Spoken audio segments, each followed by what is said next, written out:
Autolite and its 98,000 dealers bring you Sir Cedric Hardwicke in tonight's presentation of Suspense.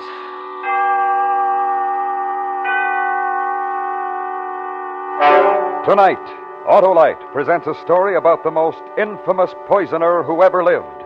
The Diary of Dr. Pritchard. Our star, Sir Cedric Hardwicke. Land ho, Harlow. Huh? Oh, hi, Mr. McSorley. Why the sailor's salute? Why, in commemoration of that intrepid explorer, Christopher Columbus, whose day is coming. But Autolite Day is here. Is it now? Sure, today and every day, complete Autolite electrical systems, including the starting motor, distributor, generator, battery, coil, wire, and spark plugs, are being installed as original equipment on many leading makes of our finest cars, trucks, and tractors.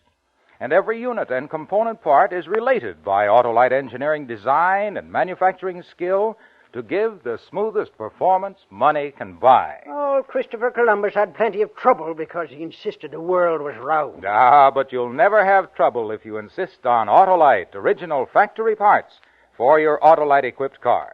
It pays because, from bumper to tail light, you're always right with Autolite.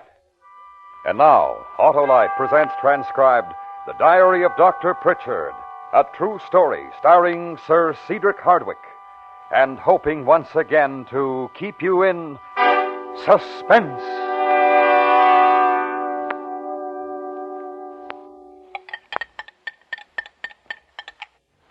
There we are, Lily. Now I want you to drink every drop. Will it taste nasty, Doctor? No, not at all. A little sour, perhaps, that's all. To make you feel ever so much better. Hold your nose if you like, and mind you every drop. Come along. Wasn't so bad. Not very nice, sir. Have to take the bitter with the sweet, Haha, naughty girl. Too many treacle tarts, eh? A touch of gastric annoyance. Well, we must be careful of our waistline. Such a pretty waist. I think I'm getting sleepy. Good. Lie down. I'll cover you up. You're so good to me, Doctor. You're a good girl, Lily. You'll be at Tickles. Stop. Good night, Lily. Sleep well. Good night.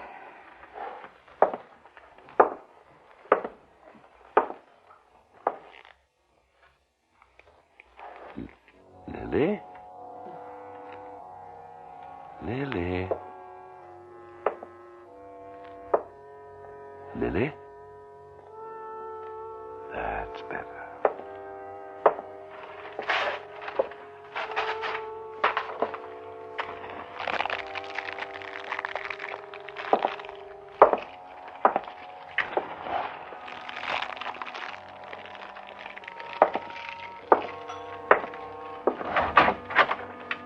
Good night, Lily.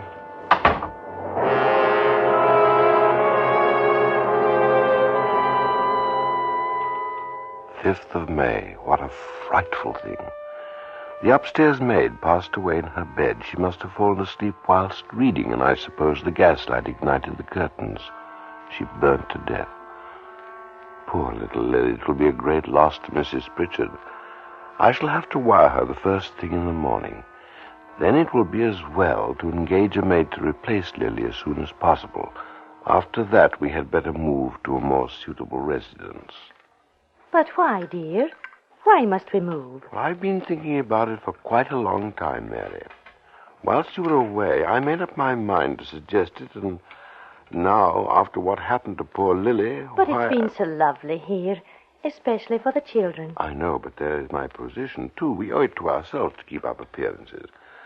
Now, there's a delightful spot in Clarence Place. I'm sure you'll be very happy with it. All right, dear. If you think it for the best. Indeed, I do. The best for us all. Oh, are you going out, dear? Yes, I have one or two patients to see. Well, before you go, I did want to talk to you about the new maid, Ellen. Oh? It was terribly sweet of you to engage her while I was with Mother. But... But? Well, I rather wonder whether she's exactly suitable. I mean, she does seem a little forward. Well, I hadn't noticed that. I find her character excellent and her appearance very pleasing. Well, yes, but... Mary, I think you better begin the arrangements for the moving. I shall be home in time for dinner. Goodbye, my dear.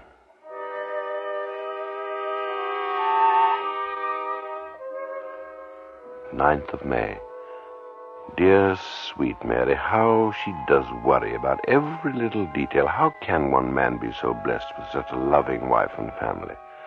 I must provide only the best for them. I do hope that Mary likes the new house. I'm sure that she will once we are settled.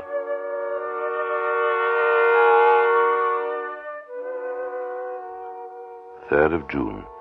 We are going to be very happy down here in Clarence Place. The children are adjusting themselves marvelously to their new surroundings. I was rather aggravated that the insurance company refused to pay compensation for the belongings of poor unfortunate Lily. The few trifling baubles which couldn't be found in her room. I almost received the impression that they suspected I was making a fraudulent claim. I shall change companies immediately. Must remember to prepare tonic for darling Mary. She seems rather tired lately.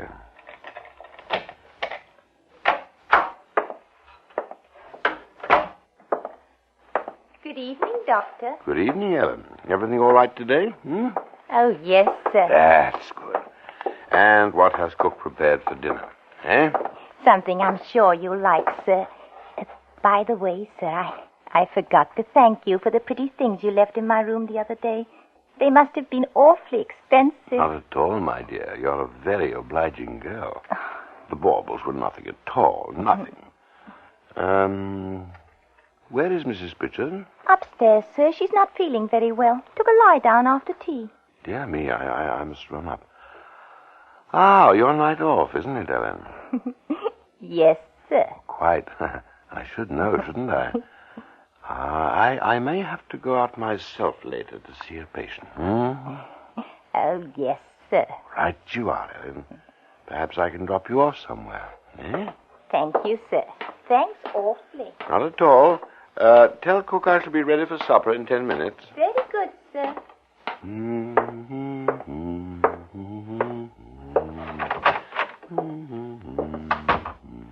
Well, what have we here?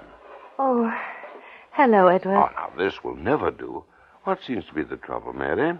And I don't know. I just don't feel well. Nonsense. Have you been taking the tonic? Yes, dear. You know, I think that you're babying yourself. A little, perhaps. Out with it. But I really don't feel at all well, Edward. My head aches and I feel sick. Let's try a spoonful of tonic, Oh, must I, dear? It doesn't seem to really do any good. Now, doctor knows best. There's a sedative in here, help you to relax. The moving must have been too much for you. And I suppose so. Sit up, dear. There. Must take care of my sweetheart, mustn't I? I shall have to go out later. I'll leave instructions with nurse to put the children to bed. I want you to rest. Yes, Edward. Oh! What, dear? Oh! It's my stomach, I think. Now, try to rest. Cook will send you up some hot broth later. I shan't be late.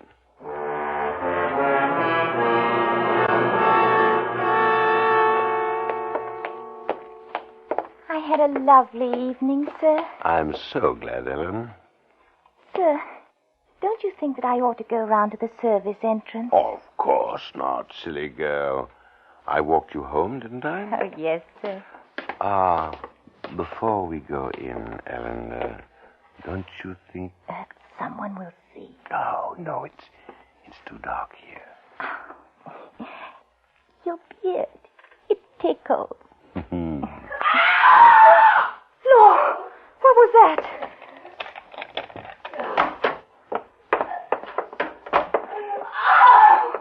It's Mrs. Pritchard, sir. Oh, Lord, she's been murdered. Go to your room, Ellen. Immediately.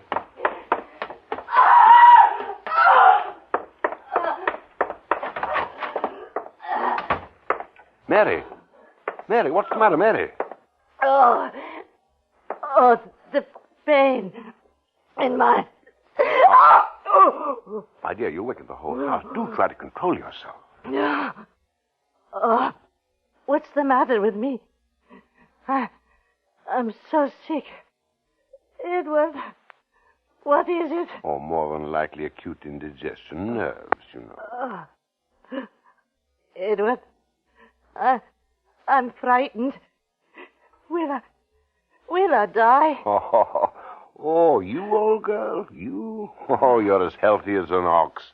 Now stop worrying, We'll have you fit as a fiddle and right as rain in no time,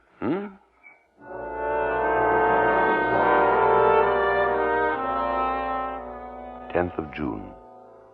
I am at my wit's end. Following her seizure a week ago, Mary seemed to improve. Then she came down again with terrible pain. My poor dear girl. She has sent for her mother, who's coming over from Edinburgh. I could not deny her wish, and I shall be overjoyed having Mrs. Taylor here. Some of our friends are talking about a consultation, in particular Dr. Gardner. I've given him my diagnosis. He seems to agree, but there is some doubt. Our house is a mournful place these days. I shall be so happy to see Mother.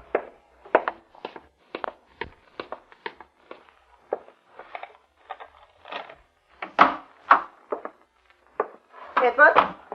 Hello, Mother. Welcome. Welcome. How is my sweetheart? Your wife is very, very ill, Edward. I want to talk to you about her. Yes? What are you up to, Edward? I beg your pardon? What's the matter with Mary? If I knew, do you think she'd be suffering the way she is? Now, listen to me. I telephoned Dr. Gardner and... This is extremely unethical, Mother. If my daughter dies, that'll be more unethical, Edward. She was perfectly well when she visited me last month. Perfectly. Now she is not. Do you find that unusual? Dr. Gardner doesn't quite agree with your diagnosis. He feels that it's not his place to interfere, but that Mary should have hospital attention. I think that I may be the better judge. I can't force you to listen to Dr. Gardner, Edward. But I'm staying here to look after Mary. Is that clear? If you feel it's your place. I shall be with her day and night. I'm going to prepare her food, everything. Oh, I see. I'm glad that you do, Edward. It'll make everything so much better.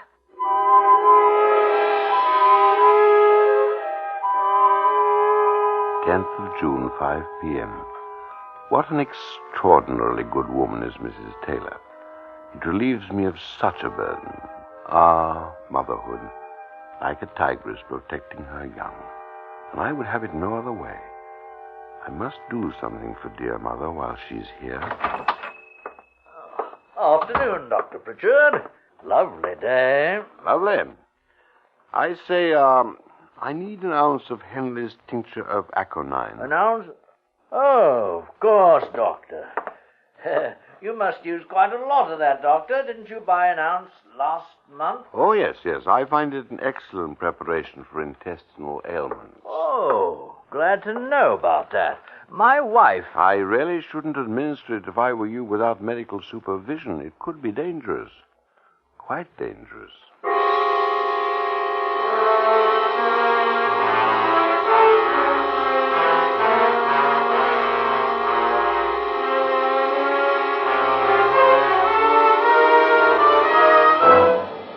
Autolite is bringing you Sir Cedric Hardwicke in The Diary of Dr. Pritchard.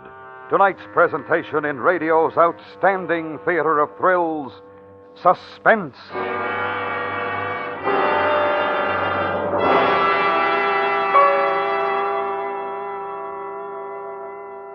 Say, Harlow, that Christopher Columbus is sure a famous name. Sure it is, Mr. McSorley. Just like Autolite, the world's largest independent manufacturer of automotive electrical equipment.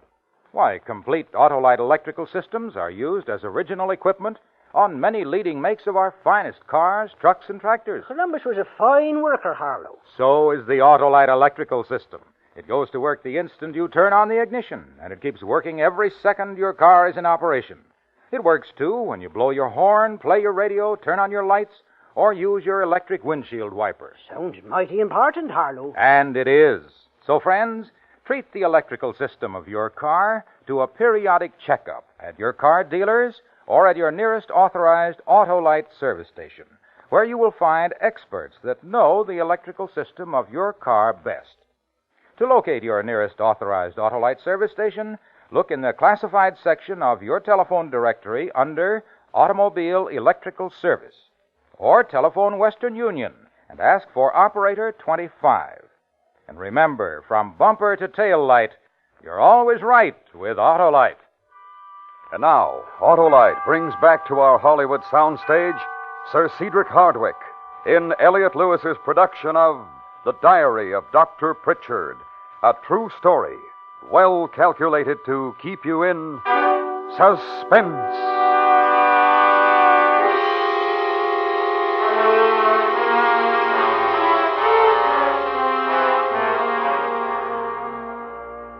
Two days since Mother Taylor arrived, how splendid she has been. She idolizes Mary and doesn't move from her side night or day.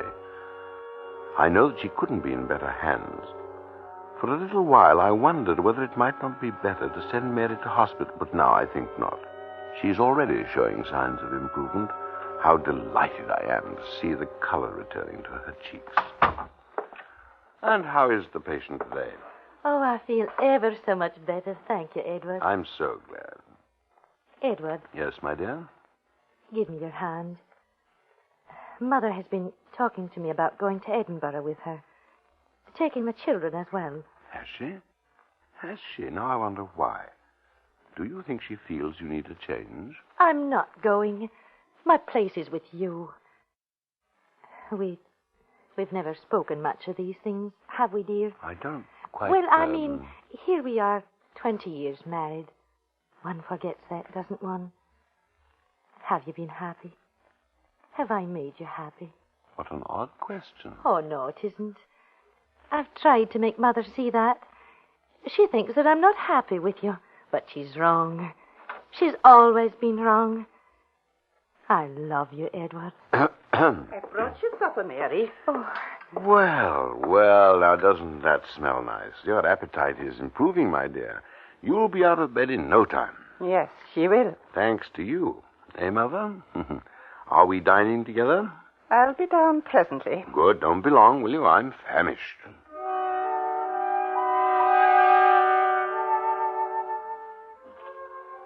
June 15th, 8 p.m. I really believe things are getting better. Mary finished every scrap of her food, and when I went up to say good night, she looked positively radiant. I must say that dinner with Mother was a pleasure, and very soon now all will be as it was before. Mother will be gone. I think I shall go to the music hall tonight. It's the servants' night off, and I should like to get out of the house. It'll make a change after the strain I've been through. I know Mother will take care of Mary.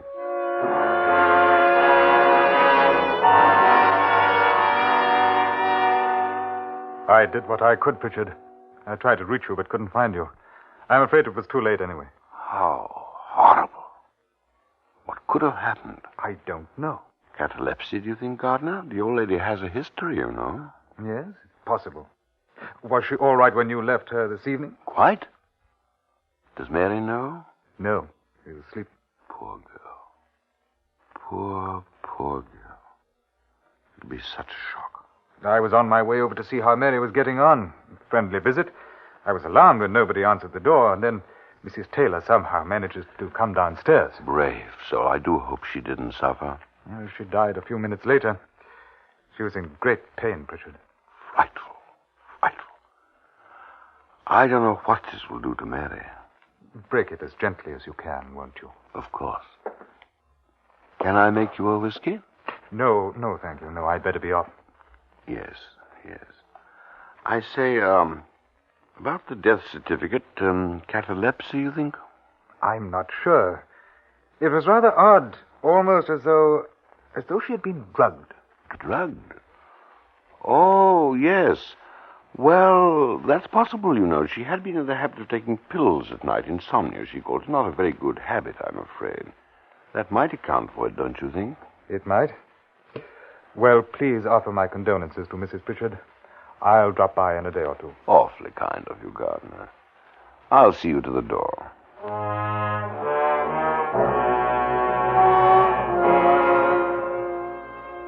"16th of June. In the midst of life, we are in death. How sorry a truth in our house. We are in mourning. A fine old lady has died. Mary took the news bravely, and once again we are together, alone.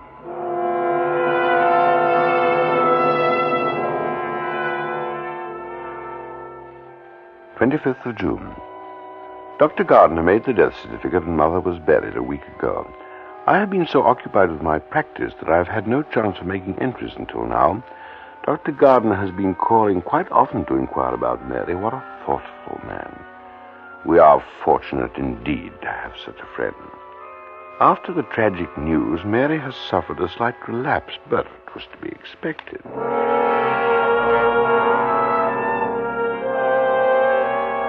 6th of July. Little improvement in my dearest Mary's health. Last night a severe attack. Dr. Gardner is troubled and begs me to send her to hospital.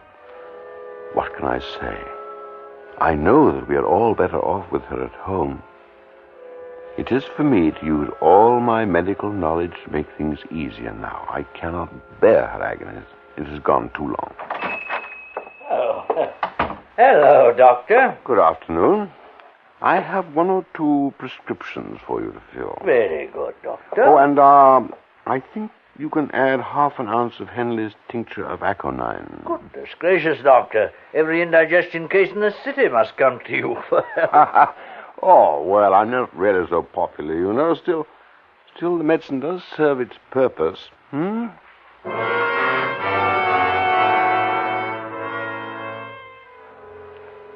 6th of July, 7 p.m.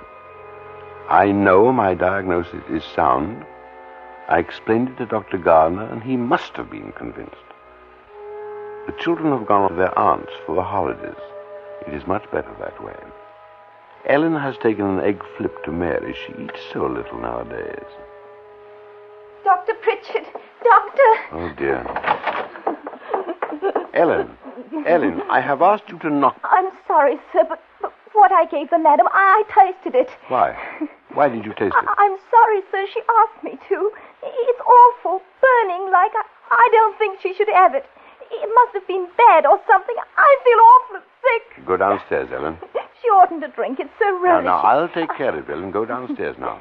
Yes, sir. All right. You only took a sip, didn't you? Yes, sir, but it was... Well, ask cook to give you a glass of milk. You'll be all right.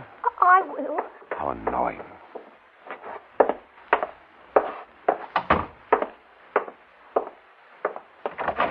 Oh, Edward. Ellen tells me you're being very naughty. You won't take your egg flip, and you used to love them. It doesn't taste the way it burns my throat. I can't drink it. I can't. What am I going to do with you? You must take nourishment. This is so good for you, dear. Please, for me. Oh. Here. I'll sit you up. No, I'll be all right. No. I expect the children to behave this way, but not my Mary. Drink it up. Oh, no. It'll kill me, please. No, I can't. I'm afraid you must, my dear. Oh, no, please.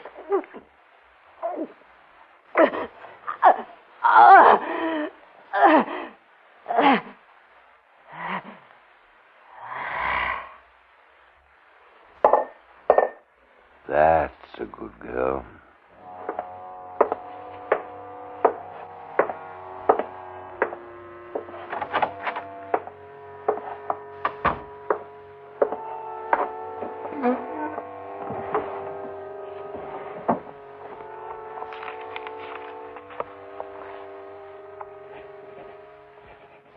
of July, 8 p.m. Tonight, my darling wife, Mary Jane Pritchard, passed from this life. Her last words were of love, and in her eyes was tenderness. How shall I live without her? What nobility and goodness she possessed. I cannot find words with which to describe my feelings at this moment. I do hope that Ellen is not indisposed. Foolish little thing. She might have been very ill indeed tasting what she did. What a tiny waist she has. And how she loves to stroke my beard. Ah, little Ellen. Dr. Pritchard? Ah. Good evening, Gardner. We've just come from the chemist shop, Pritchard. We know about your purchases there. Really? Tincture of aconite. That's what you used, isn't it? I should have known that's what killed Mrs. Taylor. No, Dr. Gardner, I'll take care of this. Your wife is dead, Dr. Pritchard. I warn you that anything you say may be taken down and given in evidence against you. I imagine it will be. Why? Why did you kill them? So many reasons. All things considered, I thought it for the best. You probably wouldn't understand. I shall have to ask you to come along to the station with me, sir. Oh. Yes. Yes, of course. I wonder, though, if you'd mind waiting for just one moment. I have one last entry to make in my diary. Mary, my darling, and you, Mother Taylor, soon, quite soon, we shall meet in happier circumstances in a far happier place. How could it be otherwise? I have no fear, only regret that no one will know my last thoughts. I close this entry with these words to whom it may concern. For he who lives more lives than one, more deaths than one must die.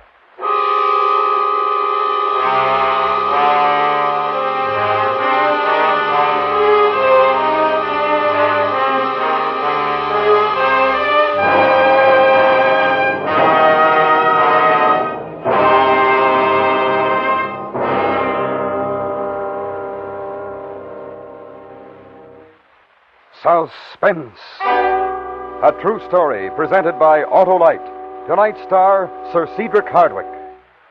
This is Harlow Wilcox speaking for Autolite, world's largest independent manufacturer of automotive electrical equipment. Autolite is proud to serve the greatest names in the industry. They are members of the Autolite family, as are the 98,000 Autolite distributors and dealers in the United States and thousands more in Canada and throughout the world. Our family also includes the nearly 30,000 men and women in 28 great Autolite plants from coast to coast and in still other Autolite plants in many foreign countries, as well as the 18,000 people who have invested a portion of their savings in Autolite. Every Autolite product is backed by constant research and precision built to the highest standards of quality and performance. So remember, from bumper to tail light, you're always right with Autolite.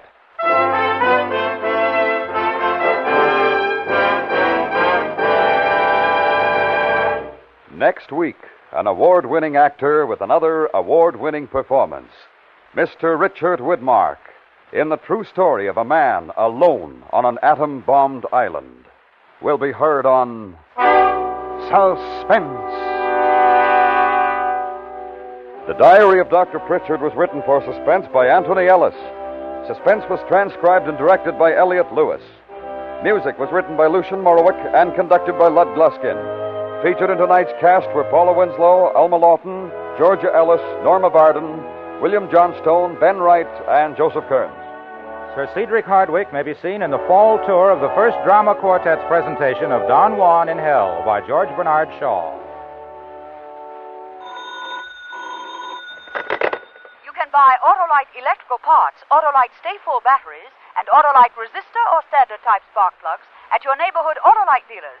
Switch to Autolite. Good night.